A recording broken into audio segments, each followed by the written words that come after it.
자산 가격이라고 하는 것은 결국 뭐냐? 미래 현금 흐름의 오늘의 가치를 말하는 거죠.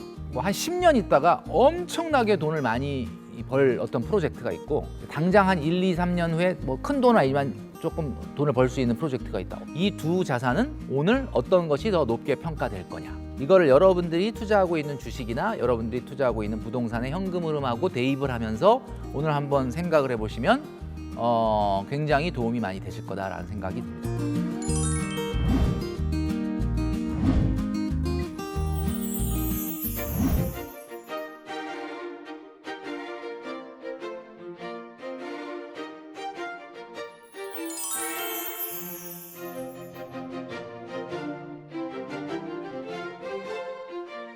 네, 시청자 여러분 안녕하십니까? 초저성장 시대의 개인 자산 관리 내용을 계속 말씀드리고 있는데 오늘은 두 번째 시간입니다.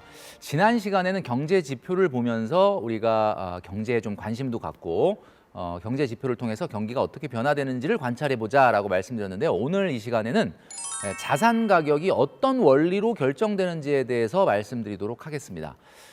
자산 가격이라는 것이 무엇이냐? 그냥 편하게 얘기하시면 아파트값, 주식값 이런 겁니다.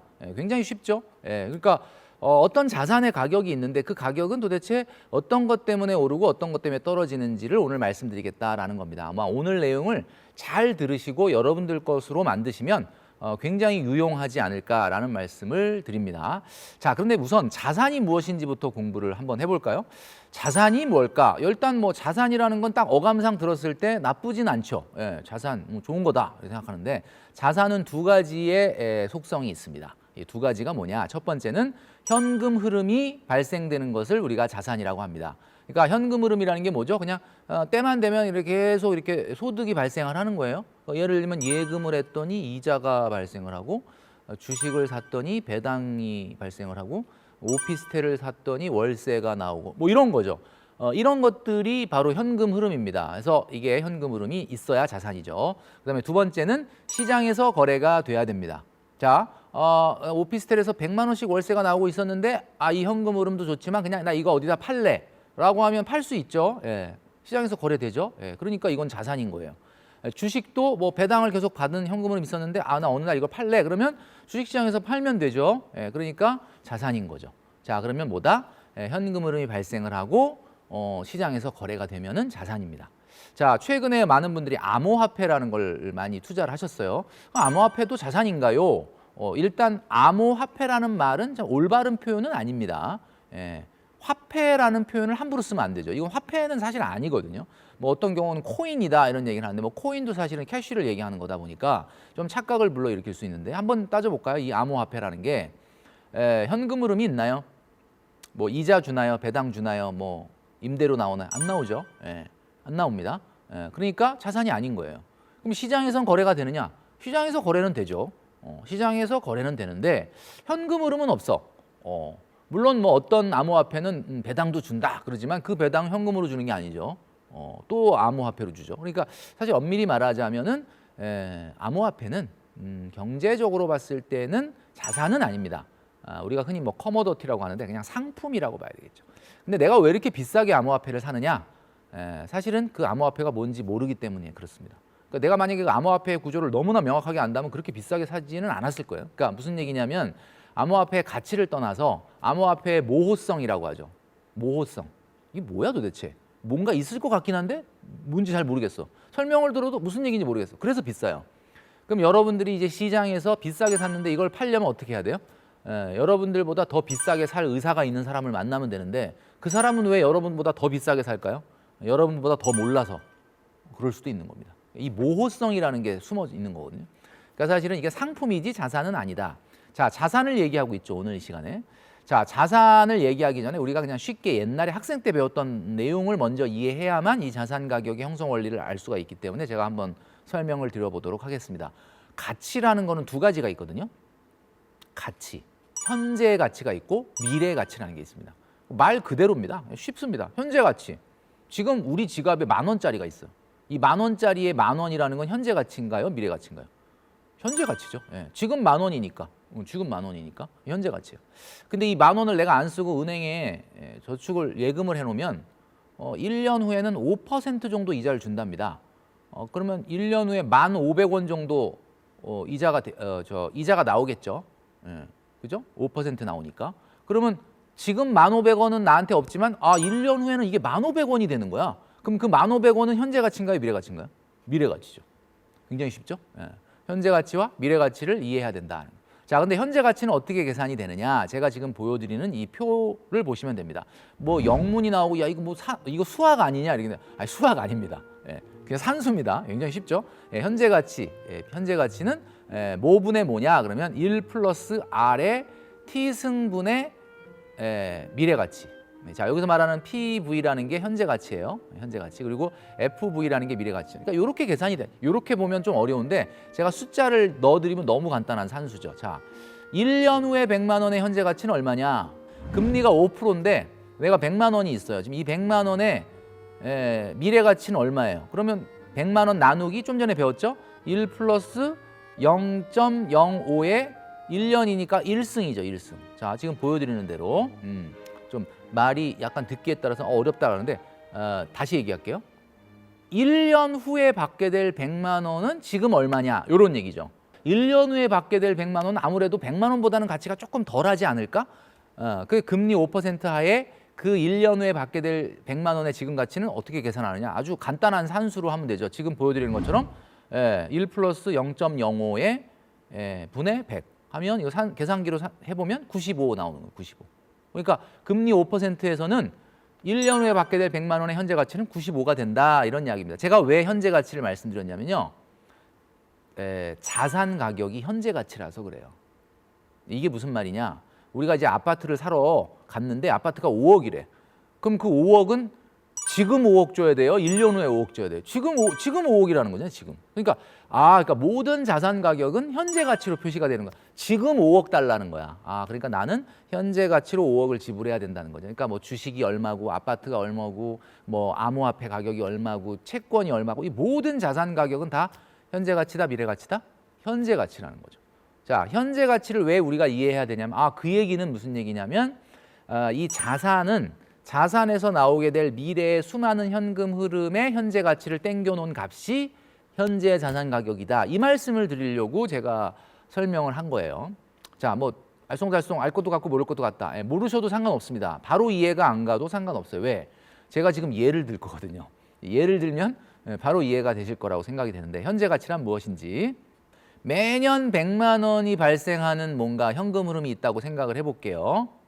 매년 그러면 올해 1년 후에 100만 원 나오고 2년 후에도 또 100만 원 나오고 뭐 이런 거예요. 그러면 2년 후에 현금 흐름의 현재 가치 이런 것이 있다면 이런 것의 현재 가치는 얼마냐?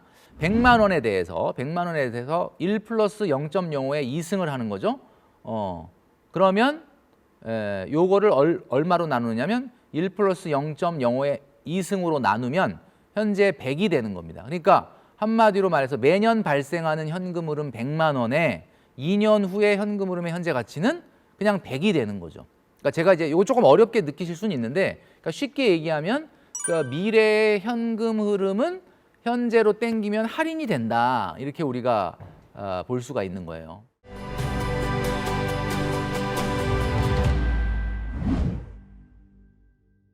한 가지 예를 들어보도록 하겠습니다. 조금 더 쉬운 예를 들어야 될 것 같아요. 어느 회사가 있는데요. 사장님이 보너스를 주신대요.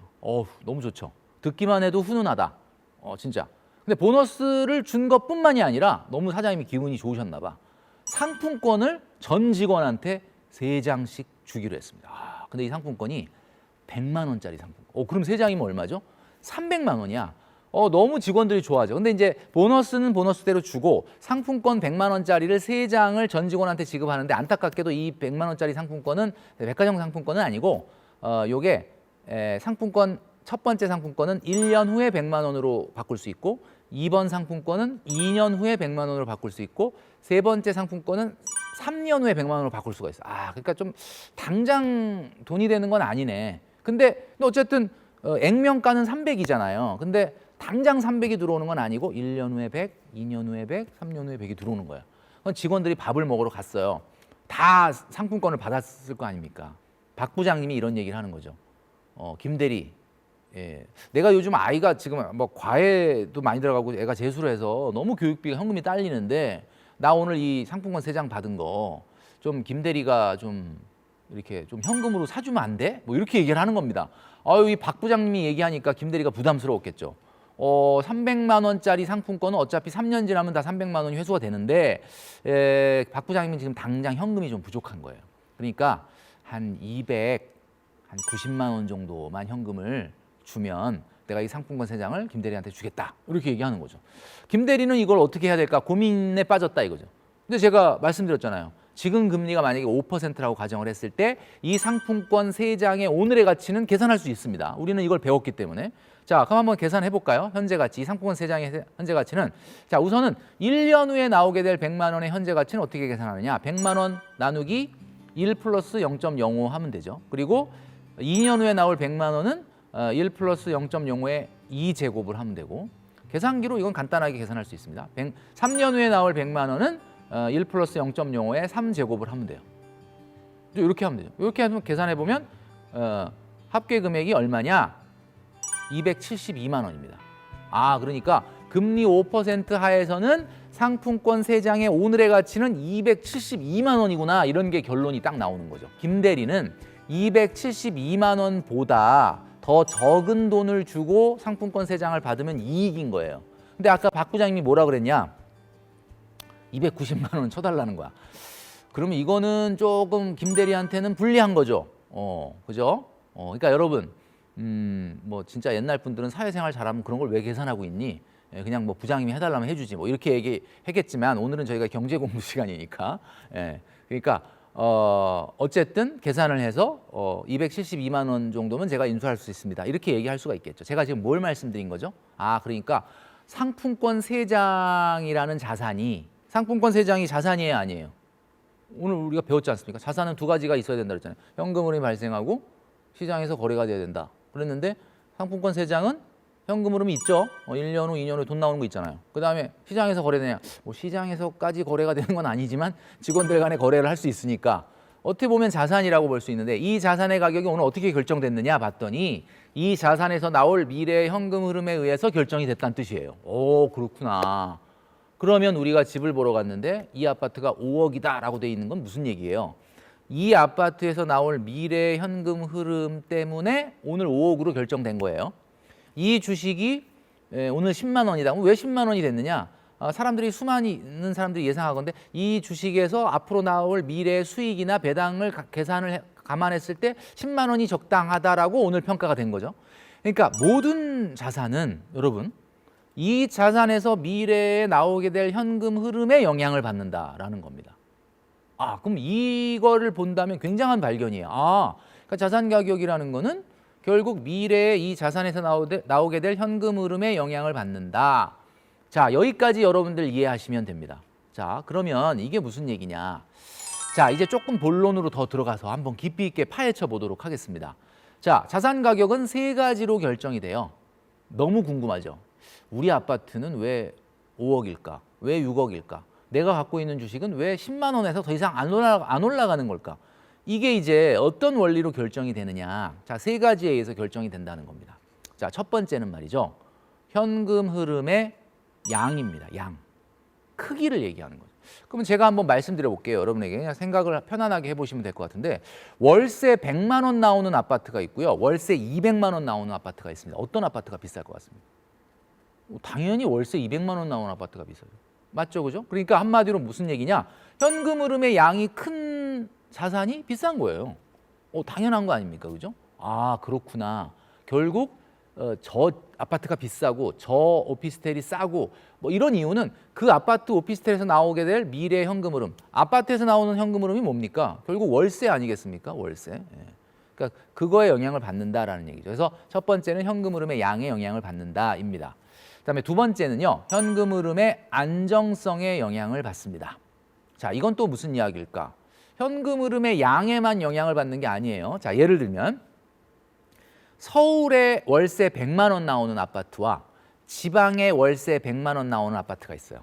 현금 흐름의 양 똑같죠? 근데 어디가 비싸요? 아마 모르긴 몰라도 서울이 조금 비쌀걸요? 예. 월세 100만 원 나오는 서울의 아파트, 월세 100만 원 나오는 지방 아파트. 서울이 좀 비싸지 않겠습니까? 현금 흐름의 양은 똑같은데 왜 서울이 비싸지? 그거는 이 현금 흐름의 양은 똑같을지 모르지만 안정성이 다르기 때문이죠. 시장이 그렇게 평가하는 거예요. 왜냐하면 서울은 그 월세 100만 원 나오는 아파트 앞으로도 계속 월세 100만 원은 나오지 않을까? 그거보다 더 꺾이진 않을 것 같은데 이런 안정감이 있는 거예요. 근데 지방은 요즘 뭐 지방이 힘들다 그러는데 지방 그죠? 혹시 월세가 좀 거긴 100만 원 계속 나올지 어쩔지 모르겠는데 뭐 이런 안정성이 좀 떨어지다고 보는 거죠. 그러니까 쉽게 얘기하면은 현금 흐름의 안정성의 차이 때문에 자산 가격이 다르게 평가될 수가 있다. 그다음에 세 번째는 현금 흐름의 기대감입니다. 자, 이거는 뭐냐? 제가 좀 전에 안정성을 말씀드렸는데 안정성이라는 말은 이런 거잖아요. 현금 흐름이 앞으로 절대 변하지 않을 가능성. 그거잖아요. 근데 가능성을 넘어서 기대감이라는 말은 무슨 얘기냐면 좀 증가될 확률을 얘기하는 거예요. 좀 월세가 올라가지 않을까? 뭐 이런 거예요. 이 기대감은 어느 지역이 있을 것 같아요? 예를 들면 부동산 얘기를 이왕 하다 보니까 뭐 이런 아파트 얘기를 하게 됐는데 흔히 봤을 때는 좀 인기 있는 지역은 왠지 그냥 사람 저기는 월세가 좀 올라갈 것 같은데 뭐 이런 느낌이 있잖아요. 그러니까 그게 예를 들면 기대감이라는 거거든요. 여러분 현금 흐름의 양과 안정성과 기대감에 의해서 자산 가격이 결정된다라고 말씀드렸는데 여기서 말하는 안정성과 기대감이라는 건 결국은 수익률과 관련이 있는 거예요. 수익률이 낮아요.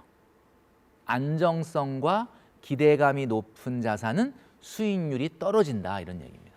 왜 떨어지죠? 당장 돈이 적게 들어오는데 왜 사죠? 비싼데? 기대감이 있으니까. 앞으로 좀 올라갈 거라고 생각하고 당장은 계산기 두드려보면 약간 수익률이 별론데 그래도 그냥 사는 거예요. 이걸 우리가 요구 수익률 또는 가성비라고 얘기하는데 가성비가 왜 떨어지느냐? 여러분 명품 있잖아요. 명품. 명품은 가성비 좋은가요? 명품은 가성비 굉장히 안 좋죠. 왜 안 좋냐면 우리가 에코백 1000개 살 수 있는 돈을 줘야지 가방 하나 줘요. 와 진짜 말도 안 될 정도로 가성비가 나쁘잖아요. 근데 왜 그걸 그렇게 살려고 그러죠? 그게 왜 그러냐면 그 가방의 미래 현금 흐름의 안정성이 높기 때문에 그렇습니다. 예를 들면 우리가 명품이라고 하는 거 뭐 한 1000만 원 정도 하는 가방 있잖아요.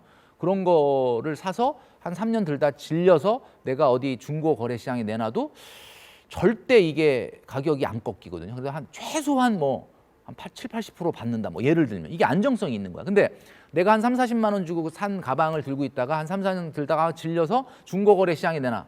거래가 안 돼. 그러니까 이게 현금 흐름이 미래에 확실한 안정성이 있으면 말도 안 될 정도로 가성비가 떨어지고 비싸도 팔려요.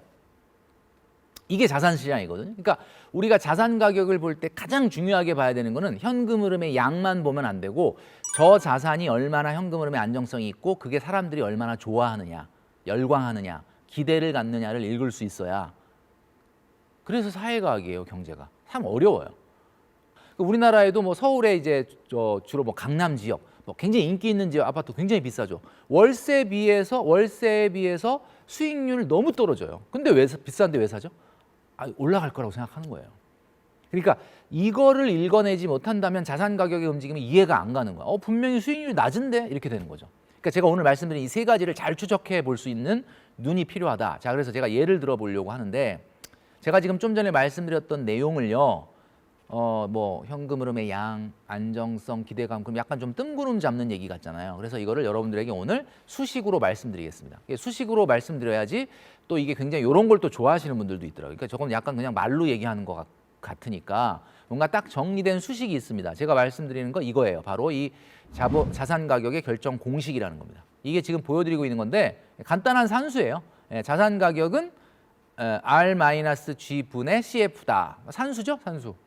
R-G는 뭐죠? 여기서 말하는 R이라는 거는 아까 제가 얘기했던 가성비고 마이너스 G는 미래 기대감, 성장률이고 그 다음에 분자값인 CF라고 써 있는 건 현금 흐름이에요.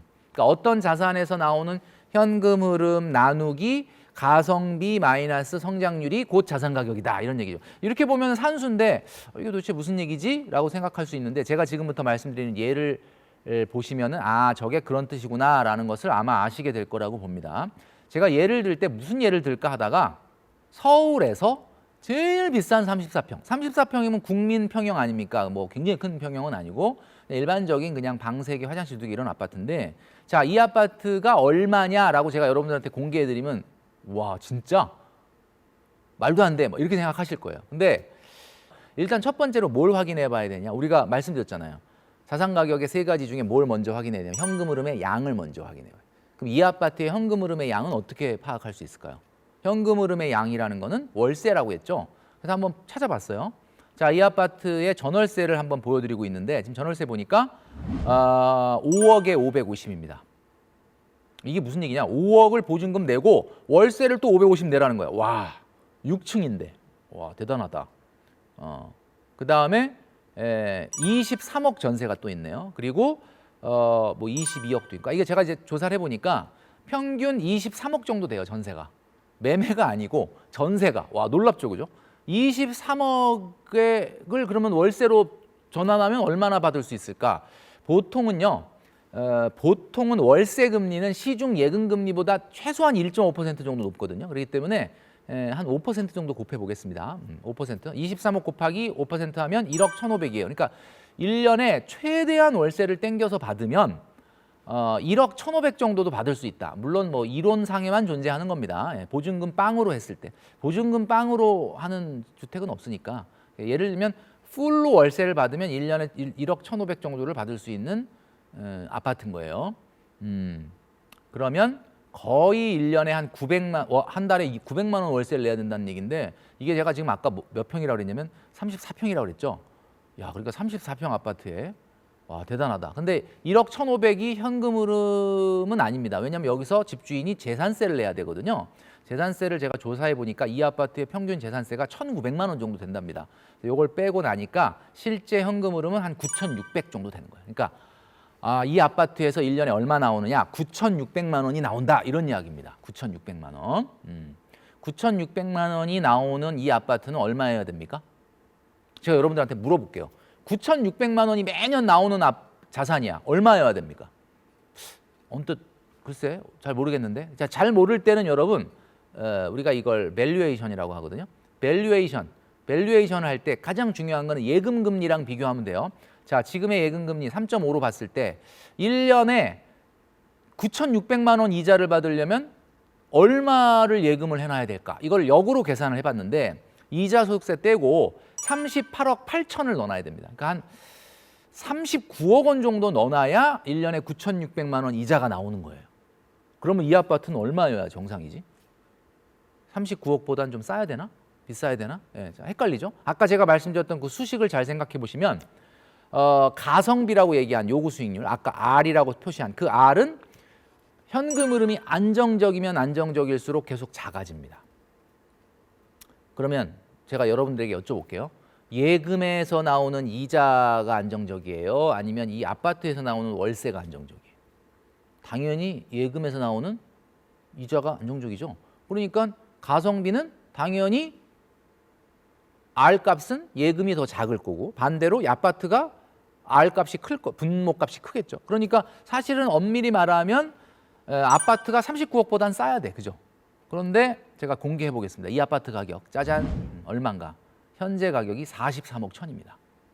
아까 34평이라고 그랬죠? 34평인데 이게 대한민국에서 제일 비싼 34평이에요. 아마 한강이 보여서 그런 것 같은데 아무튼 43억 천이야. 와, 그러면 이거 너무 비싼 거 아니냐라고 생각하실 수 있죠. 아닙니다. 제가 아까 수식을 보여드렸잖아요. 자산 가격은 그렇게 단순하게 결정되는 게 아니다. 아까 제가 수식을 보여드린 게 이거죠. 수식이 뭐냐면 이거예요. 자, 여기다 한번 대입을 해볼게요. 현금으로는 얼마라고요? 9,600. 자산 가격 얼마? 43억 천. 그 얘기는 9,600만 원이 매년 나오는 자산을 43억에 사고 있다는 얘기죠, 사람들이. 그럼 이거 몇 퍼센트 수익률이냐?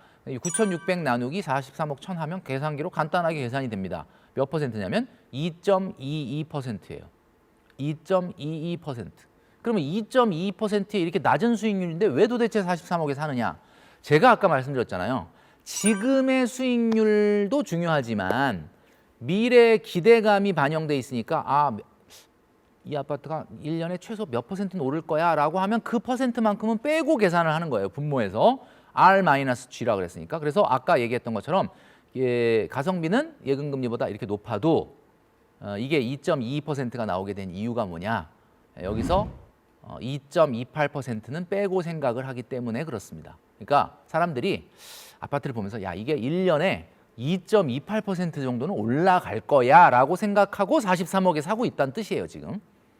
자, 무엇을 말씀드리는 거냐? 자산 가격은 현금 흐름에 영향을 받지만 현금 흐름의 양에만 영향을 받는 게 아니라 그 현금 흐름이 앞으로 얼마나 커질 건지, 얼마나 안정적인지 이거에 영향을 더 크게 받는다. 그거를 어떻게 읽어낼 거냐 하는 것이 관건이다라는 이야기죠. 자, 그래서 여러분들에게 오늘 말씀드리고 싶은 것은 자산 가격이라고 하는 것은 결국 뭐냐? 미래의 현금 흐름에 오늘의 가치를 말하는 거죠. 그러면 미래에 나오게 될 그 돈이 오늘 아주 높게 평가되느냐, 아주 낮게 평가될 거냐. 그거는 여러분들이 경제 상황을 봐야 되는 거예요. 그러니까 뭐 한 10년 있다가 엄청나게 돈을 많이 벌 어떤 프로젝트가 있고 10년 후에는 아닌데 당장 한 1, 2, 3년 후에 뭐 큰 돈은 아니지만 조금 돈을 벌 수 있는 프로젝트가 있다. 어떤 게 더 가치 있습니까? 여러분한테는? 뭐 10년 후에 엄청나게 큰 돈을 벌 수 있는 그런 프로젝트와 큰 돈은 못 벌지만 당장 1, 2, 3년 후에 조금 돈을 벌 수 있는 프로젝트. 이거 두 가지 중에 어떤 게 더 가치 있을까? 자, 이렇게 한번 얘기해 볼까요? 밭을 사러 갔는데 배추밭을 살까? 인삼밭을 살까? 배추밭은 뭐죠? 그냥 뭐 내년에도 배추 출하하면 돈 벌고 내후년에도 배추 출하해서 돈 벌고 근데 뭐 큰 돈은 못 벌어. 근데 인삼밭은 어때요? 인삼밭은 6년 동안은 아무것도 수확물이 없어. 근데 6년 후에 잘만 되면 뭐 망치지만 않으면 또 큰 돈을 벌 수가 있다. 자, 이런 자산들이 있다 그러면 이 두 자산은 오늘 어떤 것이 더 높게 평가될 거냐. 이게 바로 경제 상황에 따라서 달라지는 거거든요. 그래서 여러분 자산 가격의 형성 원리라고 하는 것을 오늘 배우셨는데 이거를 여러분들이 투자하고 있는 주식이나 여러분들이 투자하고 있는 부동산의 현금 흐름하고 대입을 하면서 오늘 한번 생각을 해보시면 굉장히 도움이 많이 되실 거다라는 생각이 듭니다. 자, 오늘은 자산 가격의 형성 원리에 대해서 말씀을 드렸는데요. 다음 시간에 이어서 계속해서 말씀드리도록 하겠습니다.